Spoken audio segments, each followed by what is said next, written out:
আসসালামু আলাইকুম রহমতুল্লাহি বরকাতুহ। প্রিয় বন্ধুরা, আশা করি আপনারা ভালোই আছেন। ডেলি লাইফ স্টাইল চ্যানেল থেকে আপনাদেরকে শুভকামনা জানাচ্ছি। যারা আইটিপি পরীক্ষা প্রস্তুতি নিচ্ছেন তাদের উদ্দেশ্যে কিছু বলার জন্য এখানে এসেছি। প্রিয় বন্ধুরা, আইটিপি প্রস্তুতি যদি আপনি স্বাভাবিকভাবে নেন তাহলে পাস করতে পারবেন। আজকে আমরা প্রথম অধ্যায়ের আয়কর নির্দেশনার প্রথম অধ্যায় কয়েকটি বিষয় নিয়ে আলোচনা করব। আজকের বিষয়টা হচ্ছে প্রথম অধ্যায়ে রিটার্ন কি? রিটার্ন আয়কর কর্তৃপক্ষের নিকট একজন করদাতা বার্ষিক আয়, ব্যয় এবং সম্পদের তথ্যাবলী নির্ধারিত ফরমে উপস্থাপন করার মাধ্যম হচ্ছে রিটার্ন। আয়কর আইন অনুযায়ী স্বাভাবিক ব্যক্তি করদাতার রিটার্ন সকল প্রকার আয়ের বিবরণী, বাংলাদেশ এবং বাংলাদেশের বাহিরে অবস্থিত সকল প্রকার পরিসম্পদ দায়ের বিবরণী এবং ক্ষেত্রমতো জীবনযাপন সংশ্লিষ্ট সকল প্রকার ব্যয়ের বিবরণী সংবলিত হবে। জাতীয় রাজস্ব বোর্ড কর্তৃক নির্ধারিত ফরমে রিটার্ন দাখিল করতে হবে। অর্থাৎ রিটার্ন হচ্ছে এমন একটা বিষয় যেখানে আয় কর্তৃপক্ষের নিকট একটা নির্দিষ্ট ফরমে সম্পদ, আয় ব্যয়, বার্ষিক আয় ব্যয়, সম্পদ, বিভিন্ন খরচাবলী, জীবনযাপন এইগুলোকে উপস্থাপন করা নির্দিষ্ট সময়ের মধ্যে। এখন আমরা জানব রিটার্ন কারা দাখিল করবেন। কারা রিটার্ন দাখিল করবেন তা দুই ভাগে চিহ্নিত করা হয়েছে, যথা যাদের করযোগ্য আয় রয়েছে এবং যাদের আবশ্যিক রিটার্ন দাখিল করতে হবে। এখানে দুইটা বিষয় চিহ্নিত করেছে, যাদের করযোগ্য আয় রয়েছে এবং যাদের আবশ্যিকভাবে রিটার্ন দাখিল করতে হবে। আচ্ছা, এখন আমরা যাই করযোগ্য আয়ের ভিত্তিতে যাদের রিটার্ন দাখিল করতে হবে তাদের নিয়ে একটু আলোচনা করি। এখানে 1 নম্বরে দেওয়া আছে, কোনো স্বাভাবিক ব্যক্তি করদাতা ইন্ডিভিজুয়াল আয় যদি বছরে 3,50,000 টাকার বেশি হয়, অর্থাৎ কোনো স্বাভাবিক ব্যক্তি করদাতা আয় যদি বছরে 3.5 লক্ষ টাকার বেশি হয়, সেক্ষেত্রে তাকে রিটার্ন দাখিল করতে হবে। 2 নম্বর, মহিলা এবং 65 বছর বা তদূর্ধ্বে বয়সের করদাতার আয় যদি বছরে 4 লক্ষ টাকার বেশি হয়, অর্থাৎ এখানে বলছে যে মহিলা এবং 65 বছরের ঊর্ধ্বে বয়সী কোনো ব্যক্তি আয় যদি বছরে 4 লক্ষ টাকার বেশি হয়, তাহলে সেই ক্ষেত্রে তাকে রিটার্ন দাখিল করতে হবে। 3 নম্বর বলছে, তৃতীয় লিঙ্গের করদাতা এবং প্রতিবন্ধী স্বাভাবিক ব্যক্তি করদাতার আয় যদি বছরে 4,75,000 টাকা হয়, সেক্ষেত্রে কর দিতে হবে বা রিটার্ন দাখিল করতে হবে। 4 নম্বর বলছে যে গ্যাজেটভুক্ত যুদ্ধ আহত মুক্তিযোদ্ধার করদাতার আয় যদি বছরে 5 লক্ষ টাকার বেশি হয়, বলছে যে গ্যাজেটভুক্ত যুদ্ধ আহত মুক্তিযোদ্ধা করদাতার ক্ষেত্রে বছরে যদি 5 লক্ষ টাকার বেশি আয় হয়, সেই ক্ষেত্রে রিটার্ন দাখিল করতে হবে। আচ্ছা, পরবর্তী ধাপে বলছে যাদেরকে আবশ্যিকভাবে রিটার্ন দাখিল করতে হবে। করদাতা মোট করমুক্ত সীমা অতিক্রম করলে।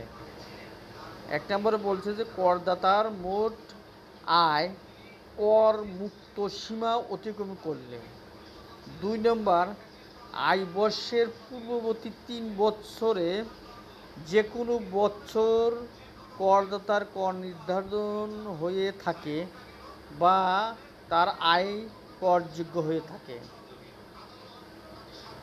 ফার্মের অংশীদার হলে, কোম্পানি শেয়ার হোল্ডার, পরিচালক বা শেয়ার হোল্ডার, কর্মচারী হলে, গণকর্মচারী হলে, কোনো ব্যবসা বা পেশায় যে কোনো নির্বাহী বা ব্যবস্থাপনা পদে বেতনভোগী কর্মী হলে, কর অব্যাহতি প্রাপ্ত বা হ্রাসকৃত হারে করযোগ্য থাকলে, করযোগ্য আয় না থাকা সাপেক্ষে 20 লক্ষাধিক টাকার ঋণ গ্রহণে, আমদানি নিবন্ধন সনদ বা রপ্তানি নিবন্ধন সনদ প্রাপ্তি ও বহাল রাখতে। সিটি কর্পোরেশন, পৌরসভা এলাকায় ট্রেড লাইসেন্স প্রাপ্ত নবায়নের জন্য সময়সীমাটি নিবন্ধন প্রাপ্তিতে, সাধারণ বীমা তালিকাভুক্ত সার্ভেয়ার হতে এবং লাইসেন্স প্রাপ্ত নবায়ন হতে। সিটি কর্পোরেশন, পৌরসভা, ক্যান্টনমেন্ট বোর্ড এলাকায় 10 লক্ষাধিক টাকার জমি, বিল্ডিং বা অ্যাপার্টমেন্ট বিক্রয় বা লিজ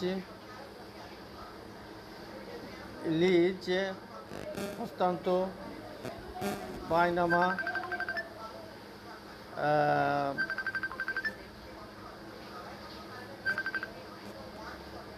ক্রেডিট কার্ড প্রাপ্তি বহাল রাখতে। চিকিৎসক, দন্ত চিকিৎসক, আইনজীবী, চার্টার্ড অ্যাকাউন্টেন্ট, কস্ট অ্যান্ড ম্যানেজমেন্টে অ্যাকাউন্টেন্ট, প্রকৌশলী, স্থপতি অথবা সার্ভেয়ার বা সমজাতীয় পেশাজীবী হিসেবে কোনো স্বীকৃত পেশাজীবী সংস্থার সদস্যপদ প্রাপ্তি ও বহাল থাকলে। Muslim marriage and divorce registration act 1974 act number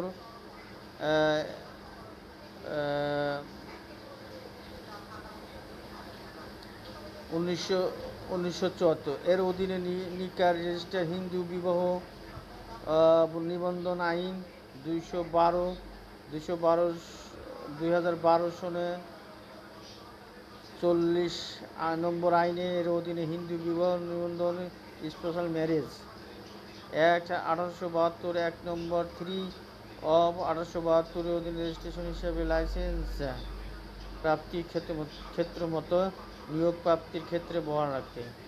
trade body বা পেশাজীবী সংস্থার সদস্য প্রাপ্তি ও বহাল রাখতে। ডাক লাইসেন্স, ফায়ার লাইসেন্স, পরিবেশ ছাড়পত্র, বিএসটিআই লাইসেন্স ও ছাড়পত্র প্রাপ্তি নবায়ন। যে কোনো এলাকায় গ্যাস বাণিজ্যিক শিল্প সংযোগ প্রাপ্তি বহাল রাখতে এবং সিটি কর্পোরেশন এলাকায় আবাসিক গ্যাস সংযোগ প্রাপ্তি বহাল রাখতে। লঞ্চ, স্টিমার, মাছ ধরা, ট্রলার, কার্গো, পোস্টার, ডাম বার্জসহ যে কোনো প্রকারের ভাড়ায় চালিত নৌযানের সার্ভিস প্রাপ্তি ও বহাল রাখতে। পরিবেশ অধিদপ্তর বা জেলা প্রশাসকের কার্যালয় হইতে ইট উৎপাদনের অনুমতি প্রাপ্তি ও নবায়ন। সিটি কর্পোরেশনের জেলা সদর পৌরসভা অবস্থিত ইংরেজি মাধ্যমিক স্কুল, শিশু বা পোষ্য। সিটি কর্পোরেশন বা ক্যান্টনমেন্ট এলাকায় বিদ্যুৎ সংযোগ প্রাপ্তি বা বহাল রাখতে। কোম্পানি, এজেন্সি, ডিস্ট্রিবিউশন প্রাপ্তি বহাল রাখতে।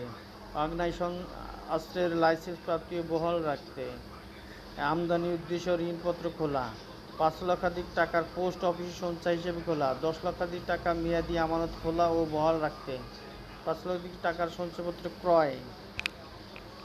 পৌরসভা, উপজেলা, জেলা পরিষদ, সিটি কর্পোরেশনের জাতীয় সংসদ নির্বাচনে অংশগ্রহণ।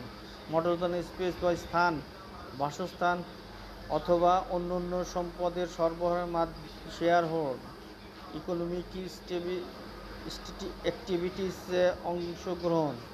32 ব্যবস্থাপনা, প্রশাসনিক, উৎপাদন কার্যক্রম তত্ত্বাবধানের পদ ব্যক্তির বেতন ভাতা দিয়ে। মোবাইল ব্যাংকিং, ইলেকট্রনিক উপায়ে। এরকম 51টা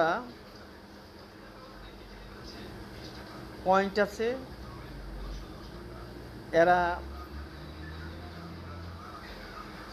এদের বাধ্যতামূলকভাবে রিটার্ন দাখিল করতে হবে এই 51টা পয়েন্টে, একান্ন একান্ন জন লোককে। ঠিক আছে, এখন বলছে রিটার্ন কোথায় পাওয়া যায়। সকল আয়কর অফিসে রিটার্ন ফর্ম পাওয়া যায়। একজন করদাতা সারা বছর বিনামূল্যে আয়কর অফিস থেকে রিটার্ন ফর্ম সংগ্রহ করতে পারেন।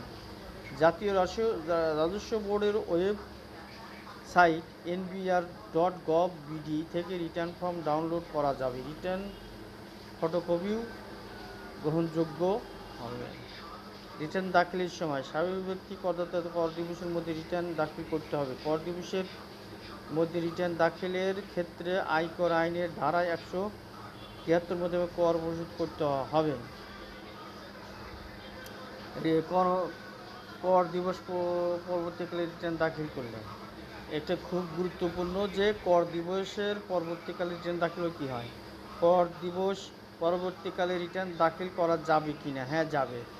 এই ক্ষেত্রে আয়কর আইনের ধারায় 174 মোতাবেক কর পরিশোধ করতে হবে। পৃষ্ঠা নম্বর 71-72 দ্রষ্টব্য দেখুন।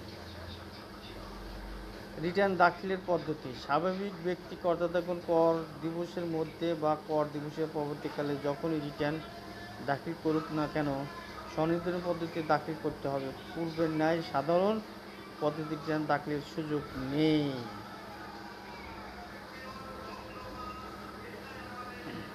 কর দিবসের পরবর্তীকালে স্বনির্ধারিত পদ্ধতি রিটার্ন দাখিল করা যাবে কি? হ্যাঁ, যাবে। কর দিবসের পরবর্তীকালে স্বাভাবিক ব্যক্তি করদাতাগণ স্বনির্ধারিত পদ্ধতি রিটার্ন দাখিল করবেন। অন্য কোনো পদ্ধতি রিটার্ন দাখিলের সুযোগ নেই। কর দিবস কি? খুব গুরুত্বপূর্ণ একটা প্রশ্ন। আইটিপি পরীক্ষা যারা দেবেন তাদের জন্য এই প্রশ্নটা খুব গুরুত্বপূর্ণ। কর দিবস কি? করদাতা কর্তৃক রিটার্ন দাখিলের সর্বশেষ তারিখ হলো কর দিবস।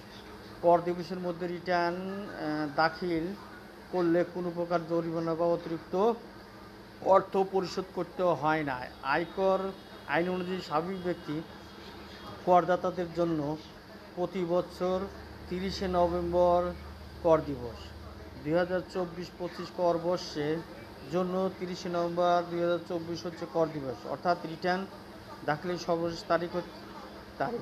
একজন স্বাভাবিক ব্যক্তি করদাতা 1 জুলাই 2024 থেকে 30শে নভেম্বর 2024-এর মধ্যে 2024-25 কর বর্ষে রিটার্ন দাখিল করিবেন।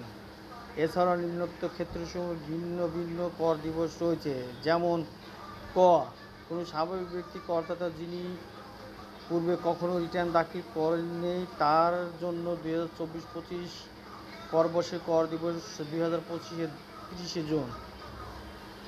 খ বিদেশে অবস্থানে কোনো স্বাভাবিক ব্যক্তি করদাতার ক্ষেত্রে তার বাংলাদেশে প্রত্যাবর্তনের দিন হইতে 90তম দিন যদি উক্তরূপ ব্যক্তি উচ্চশিক্ষার জন্য ছুটিতে থেকে চাকরির জন্য পেশনা বা লিওন যুক্ত হয়ে বাংলাদেশের বাইরে অবস্থান করেন বা সরেয়া অর্থ উপার্জনের উদ্দেশ্যে বৈধ ভিসা পারমিটধারী হয়ে বাংলাদেশের বাইরে অবস্থান করে। কর দিবসের তারিখে যে ক্ষেত্রে সরকারি ছুটির দিন সেক্ষেত্রে উক্ত দিনে অব্যাহত পরবর্তী কর্মদিবস। রিটার্ন দাখিল কোথায় করবে? রিটার্ন কোথায় দাখিল করতে হয়? TIN সনদে অর্থাৎ টিনে উল্লেখিত অধিক্ষেত্র বা সার্কেল অনুযায়ী রিটার্ন দাখিল করতে হবে। রিটার্ন দাখিলের সময় করদাতা বিদেশে অবস্থান করলে বিদেশে অবস্থিত বাংলাদেশের দূতাবাসেও রিটার্ন দাখিল করা যায়। তাছাড়া https://etxnbr.gov.bd ওয়েবসাইটে ব্যবহার করে অনলাইনে রিটার্ন দাখিল করার সুযোগ আছে। আজকে এই পর্যন্তই। আপনারা এই বিষয়গুলো ভালো করে পড়বেন, দেখবেন যে আপনারা আইটিভি পরীক্ষায় আপনার জন্য খুব সহজ হয়ে দাঁড়াচ্ছে। তাই এই পর্যন্তই প্রিয় বন্ধুরা।